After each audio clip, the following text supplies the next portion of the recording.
Hello guys, again welcome to our channel. और आज again हम लोग आपके लिए एक बहुत इन्फॉर्मेटिव वीडियो के साथ आए हैं, that is KVS TGT PNHE 2023 के लिए। आपको इंटरव्यू एंड टीचिंग डेमो में कौन कौन चीज़ों का ध्यान रखना है, डेमो टीचिंग में कौन कौन से टॉपिक्स होंगे जो आपको सिलेक्ट करने हैं, उनमें पढ़ाने के लिए कौन कौन से पॉइंट्स का ध्यान रखना पड़ता है, इंटरव्यू में किस किस चीज़ों का ध्यान रखना है, सारी वीडियो आज हम लोग बहुत शॉर्ट में ऑन टू द पॉइंट हम लोग कवर करने वाले हैं, right. First part that is 15 marks for interview. इसमें आपको क्या करना है, चलिए चेक करते हैं। Okay guys, so talking about the part 1 of our video that is interview tips. Interview tips की अगर हम लोग बात करें तो हम लोग यहाँ पे बेसिक देखने वाले हैं, क्या क्या चीज़ आपको पता होना चाहिए। बहुत डिटेल्ड इंटरव्यू टिप में लॉन्ग वीडियो नहीं बनाऊंगा, लेकिन आपको जो बेसिक सारे पॉइंट्स पता होने चाहिए वो आपको सब बताता हूँ। First point that is your dress up. आप फिजिकल एजुकेशन का इंटरव्यू देने जा रहे हैं तो ड्रेसअप आपको पता है, हम लोग TGT का इंटरव्यू दे रहे हैं। हम लोग का काम जो मेनली होने वाला है that is to manage the play field और सम मैनेजमेंट थिंग्स, राइट।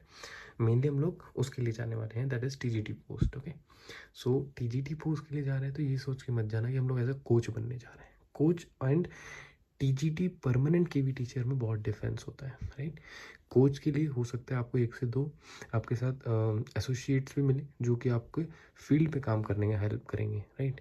लेकिन आप कौन से रहोगे, एक टीचर की पोस्ट पे जो हर एक चीज़ मैनेज करता है। So you are teacher. आप सबको, जैसे साइंस टीचर जाता है, जैसे एक इंग्लिश टीचर जाता है, वैसे ही आपको भी जाना। You are a teacher.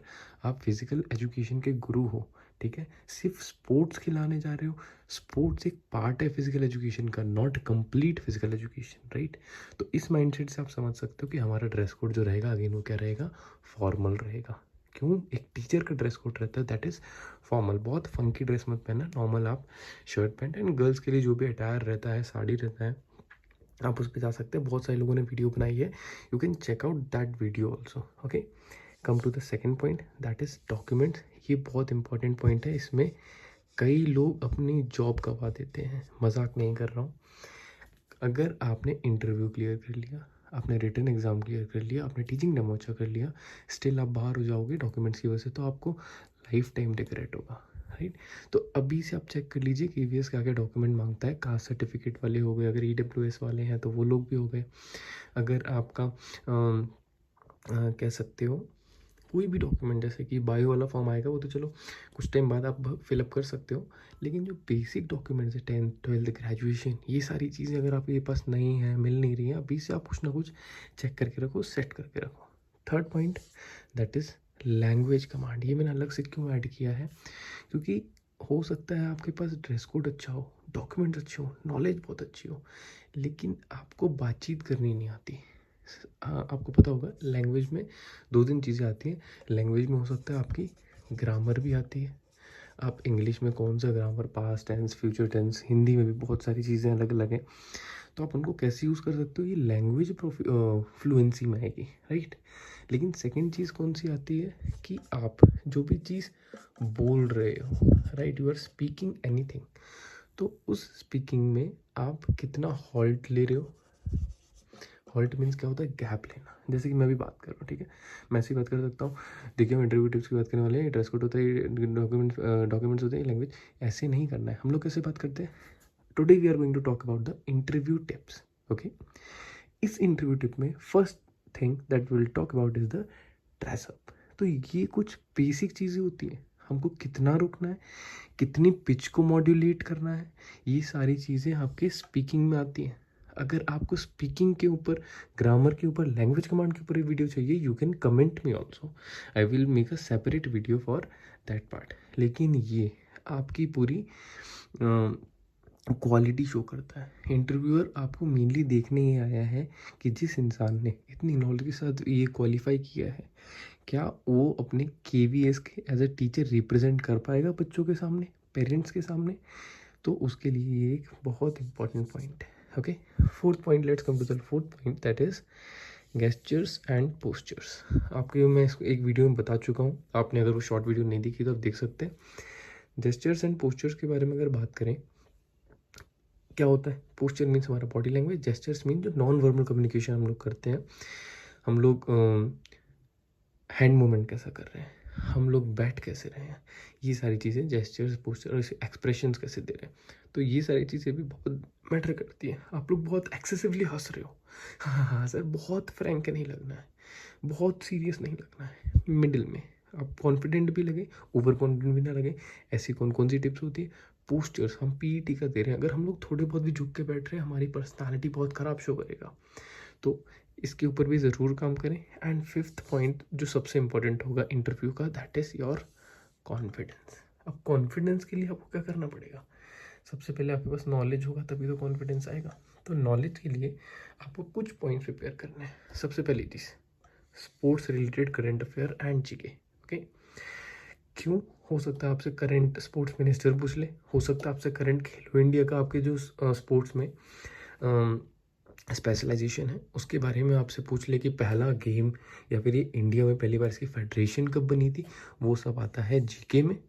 और करंट अफेयर में आता है आप ही के स्टेट में अभी एक टूर्नामेंट ऑर्गेनाइज हुआ था, उस टूर्नामेंट के कौन सा नंबर का वो सेशन था, उसमें कौन सी टीम फर्स्ट आई थी, हो सकता है इससे रिलेटेड भी क्वेश्चन आ जाए। ओके, इंट्रोडक्शन सबसे मेन पार्ट, इंट्रोडक्शन आप पहले से प्रिपेयर करके जाएं। इंट्रोडक्शन मीन्स सबसे पहले जाते एक ही क्वेश्चन होता है, चलिए आप हमारे इंटरव्यू में आए हैं, वी वेलकम यू, आप इस स्टेट से आए हैं, बहुत अच्छी बात है, तो हम पहले आपके बारे में जानना चाहते हैं, तो अपने बारे में थोड़ा कुछ बताइए रिगार्डिंग योर स्टेट। हो सकता है आपके बारे एजुकेशन, जो भी क्वेश्चन पूछे, लेकिन आपको सब कुछ बताना है। आपके नाम से स्टार्ट करिए, आपकी फैमिली से स्टार्ट करिए, आपके एजुकेशन से स्टार्ट करिए, आप इस फील्ड में कैसे आए, फील्ड में क्या अचीव किया है, आपका विजन क्या है, सब कुछ एक्सप्लेन कर दीजिए। आपकी हॉबीज़ क्या है, इंटरेस्ट क्या है, हर एक चीज़। ओके, ये बहुत इंपॉर्टेंट रहेगा, इससे आपको बहुत सारी चीज़ें जज कर ली जाती हैं। और इंट्रोडक्शन में ऐसी ही चीज़ें ऐड करें जो कि आप उससे क्वेश्चन के आंसर कर पाएँ। अगर कोई चीज़ बहुत टफ है, आप उसके क्रॉस क्वेश्चन के आंसर नहीं कर पाओगे, वो पार्ट को अपने बायो में ऐड मत करना। ओके, सेकंड चीज़, केवीएस के बारे में जान ले। हो सकता है वो आपसे पूछ ले केवीएस क्यों ज्वाइन करना चाहते हो, तो आपको केवीएस के बारे में एक चीज़ पता होनी चाहिए। एनईपी, नेशनल एजुकेशन पॉलिसी, इसके बारे, ये जो अभी न्यू लॉन्च हुआ है, कब लॉन्च हुआ था, इससे हमारे स्पोर्ट्स में क्या क्या चेंजेस आने वाले हैं, कितना क्या उससे फ़ायदा होगा, और आप लोग इसको कैसे इंप्लीमेंट कराओगे, ये सब पता कब होगा जब हमको इसका आइडिया है। तो इससे क्वेश्चन शायद ही बने, स्टिल आपको बेस्ट के लिए प्रिपेयर करना है। ओके, स्टूडेंट मैनेजमेंट, ये मैंने अलग से इसलिए ऐड किया है, ये आपने ना आपने बीपीएड में किया होगा ना एमपीएड में किया होगा। जितने लोग एक्सपीरियंस है, जिन्होंने स्कूल में क्लासेस ली हैं या फिर कॉलेज में प्रोफेसर्स हैं, उनको स्टूडेंट्स मैनेजमेंट बहुत अच्छे से आता है। बहुत सारी सिचुएशन होती है, स्टूडेंट इंडिसिप्लिन कर रहे हैं, स्टूडेंट्स में लड़ाई हो गई, कोई डिप्रेस्ड है, कोई बहुत गुस्सा करता है, कोई क्लास में हरकत देता है, ये सारी चीज़ों को कैसे मैनेज करना है, ये एक एक्सपीरियंस टीचर को आराम से आता है। लेकिन अगर आप न्यू हो, you should learn all these things कि इसके आंसर कैसे करोगे। Okay, next point is your subject knowledge. आप अपनी 11th एंड 12th की जो पीई की बुक है उसको एकदम कंप्लीट देख लो, एक एक चीज़ उन्हीं से आती है। एटलीस्ट आपको एक माइंड मैपिंग होनी चाहिए, ठीक है।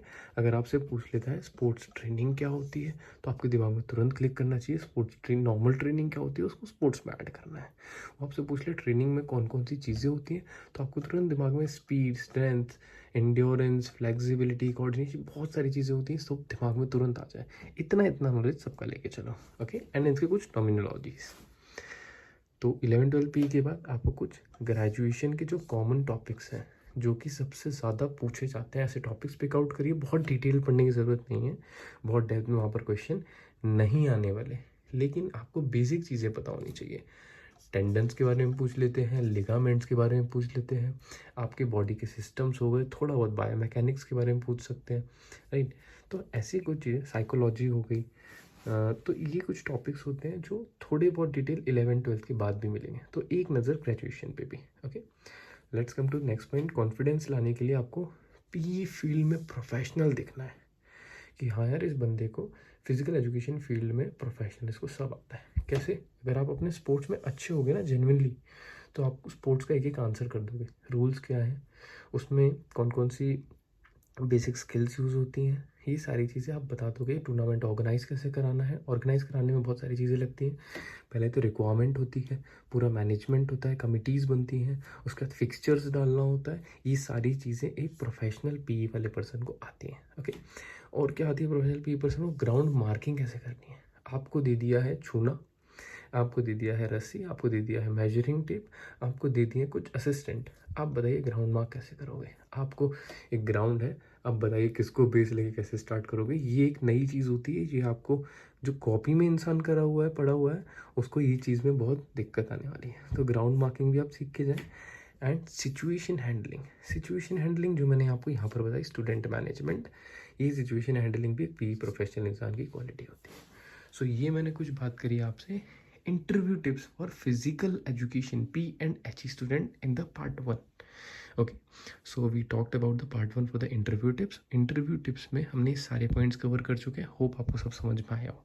अब जैसे ही आपका इंटरव्यू खत्म होगा, टीचर इनमें से ही कोई टॉपिक उठा के बोल देगा हमें आप ये पढ़ा दो, या आपसे बोलेगा चलिए ठीक है, let's come to the next part, आप कोई एक टॉपिक हमें बोर्ड पे पढ़ा दीजिए।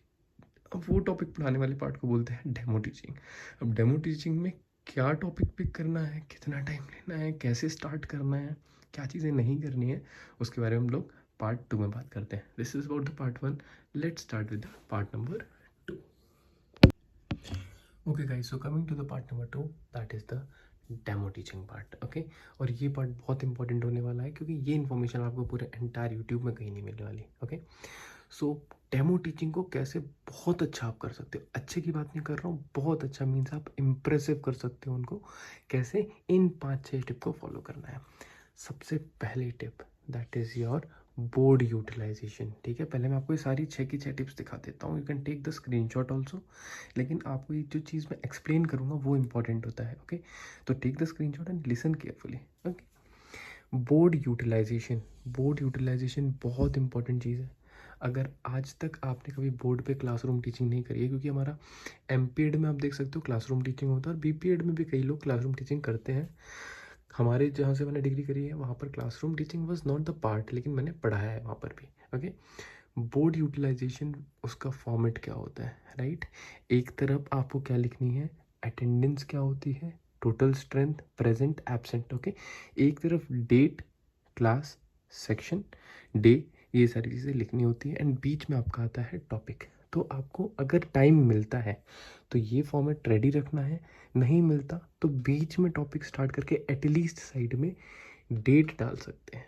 ओके, सो बोर्ड फॉर्मेट, ऊपर लिखना है टॉपिक, उसके बाद आपको सिस्टमेटिक वे में स्टार्ट करना है। कई लोग क्या करते हैं, यहाँ पर टॉपिक लिख दिया, यहीं से स्टार्ट कर दिया, आपकी हाइट जबकि ऊपर पहुँच सकती है फिर भी आप नीचे लिख रहे हो, तो ये दिखाता है आप इनएक्सपीरियंस्ड हो, how you are holding the marker.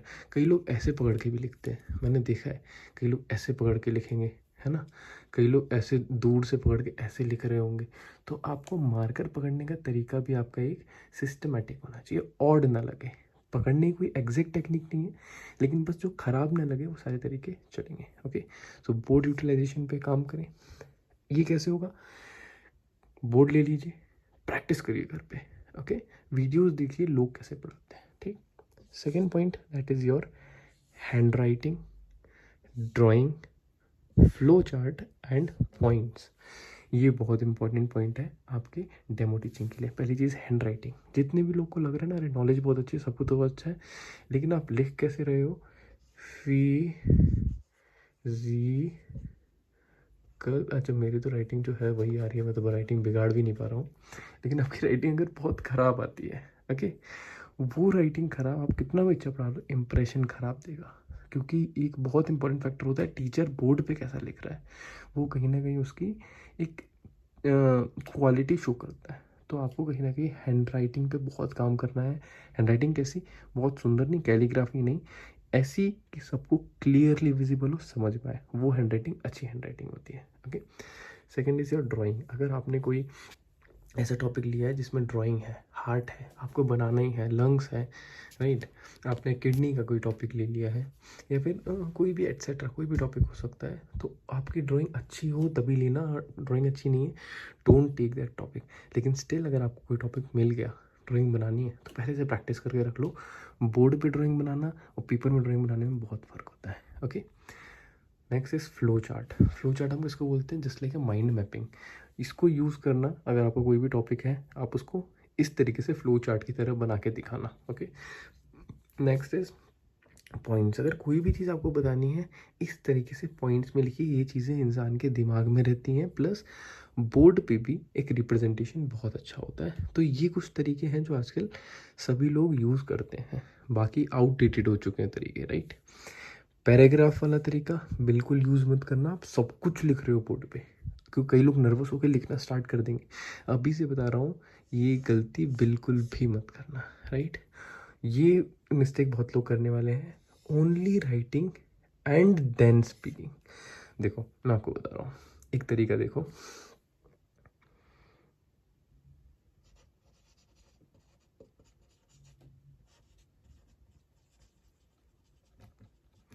guys, this is velocity and acceleration, okay.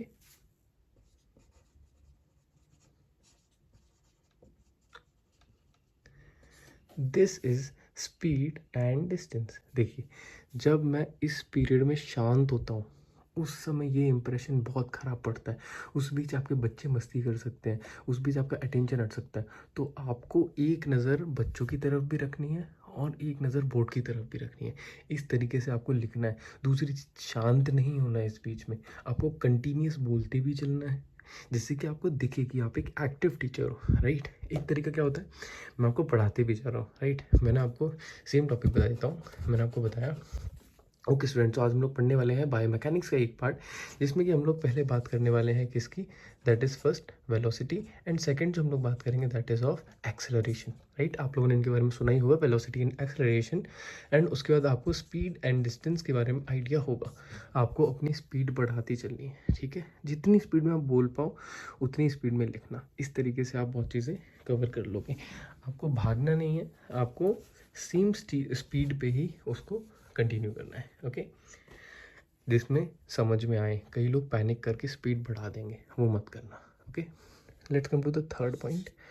Third number point is build up the bridge. Build up the bridge एक ऐसा पॉइंट है जो आपको शायद थोड़ा ऑड लगे, लेकिन ये पॉइंट एक प्रोफेशनल लेक्चरर के पास होता है। बिल्ड अप द ब्रिज क्या होता है, एक इंसान है जो क्लास में 5 लोग बैठे ना, उनको ही बोर कर दे। एक इंसान है जो 500 लोग को ऑडिटोरियम में पढ़ाता है ना, स्टिल वो एक इंटरेक्टिव सेशन लेता है। वो कैसे होता है, उनको पता होता है बिल्डिंग ऑफ द ब्रिज क्या होता है। Building of the bridge means, मैं बताता हूँ, this is point A, this is point B.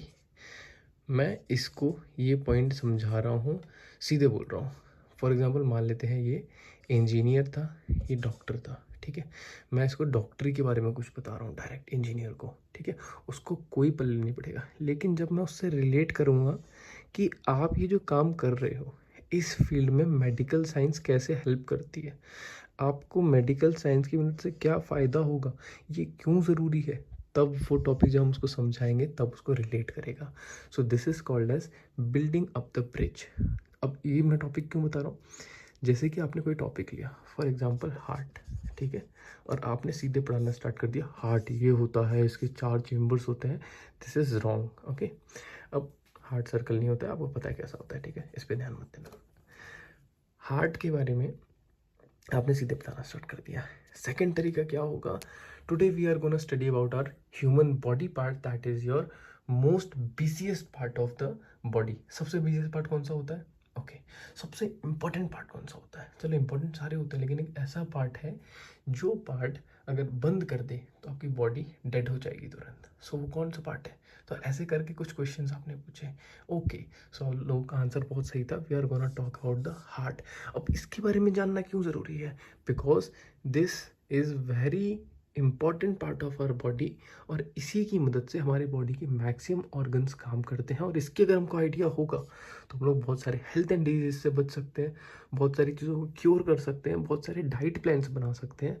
तो हार्ट को एक सुपरवाइज करना, मेडिकल केयर करना, सही फंक्शनिंग रखना, और कभी कोई दिक्कत आ जाती है तो उसको कैसे समझना है, इसके लिए हम लोग हार्ट के बारे में पढ़ने वाले हैं। ये मैंने क्या होता है हार्ट के बारे में, इंपॉर्टेंस के बारे में। अब मैं इसको आसानी से बच्चों को पढ़ाना स्टार्ट कर सकता हूँ, ठीक है। तो इसको बोलते हैं building up the bridge. Hope so ये पॉइंट आपको अच्छा लगा हो, अगर अच्छा लगा हो तो ज़रूर वीडियो को लाइक करना, ओके। अब इसमें मैंने जो रेड से लिखा है ना, वो वाले पार्ट नहीं करने। Don't directly start the topic. कोई भी टॉपिक को सीधे आते ही पढ़ाना स्टार्ट मत करो, बहुत ज़्यादा गलत इंप्रेशन देगा कि आपको एक्सपीरियंस नहीं, आप पैनिक होकर पढ़ा रहे हो। पहले क्या करना है, ब्रिज बनाना है। Okay, don't just give lecture but connect.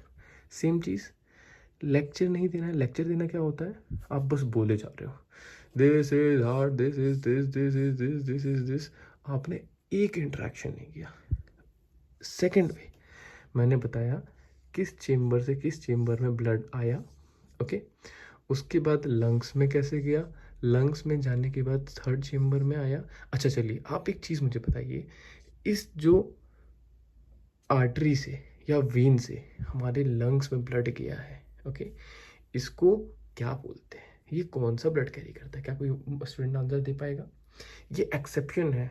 सारी जो हमारी आर्टरीज होती हैं वो प्योर ब्लड लेके जाती हैं लंग्स की तरफ, लेकिन ये इकलौती आर्टरी है जो इम्प्योर ब्लड लेके जाने वाली है।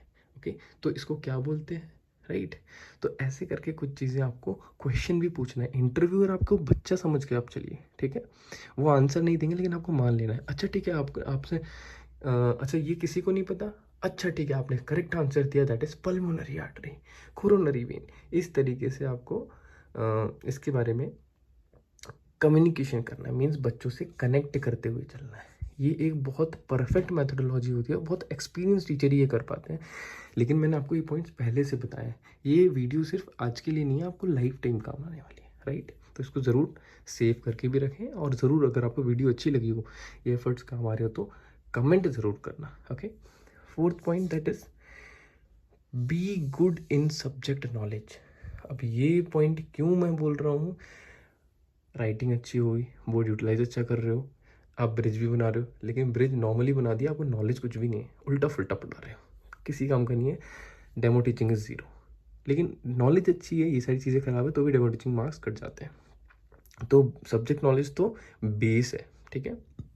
अब ये सब्जेक्ट नॉलेज में स्पेलिंग का भी ध्यान देना।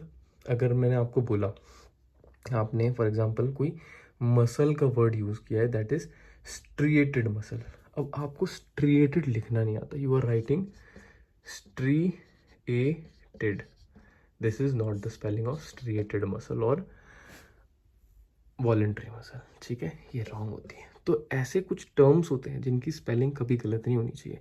Grammatical mistake is okay, but आपके जो वर्ड्स हैं उसकी मिस्टेक आप कर रहे हो तो आपको बहुत गलत इंप्रेशन देगा, ठीक है। नेक्स्ट क्या, क्रॉस क्वेश्चंस। इंटरव्यूअर ही हो सकता है आपसे कोई क्रॉस क्वेश्चन कर दे, और याद रखना क्रॉस क्वेश्चन कब करता है, जब आप ऐसी गलत स्पेलिंग लिखो, कोई कंसेप्ट आप थोड़ा गलत एक्सप्लेन कर रहे हो, किसी कंसेप्ट में आप ही कंफ्यूज हुए हो, उस जगह पर 100% क्रॉस क्वेश्चन होगा। तो हर टाइप के क्रॉस क्वेश्चन के लिए प्रिपेयर हो जाना। अब वो क्रॉस क्वेश्चन के लिए कैसे प्रिपेयर हो सकते हो, किसी के सामने टॉपिक पढ़ाना, उनको बोलना भैया आप, या फिर जो भी आपका फ्रेंड है, बोलना जितने क्रॉस क्वेश्चन हो पाए भाई करना, ठीक है। और है कंसेप्ट, सब्जेक्ट नॉलेज अच्छी कब होगी, तो आपको कंसेप्ट क्लियर होंगे, तब आप दूसरे के कंसेप्ट क्लियर कर पाओगे, राइट।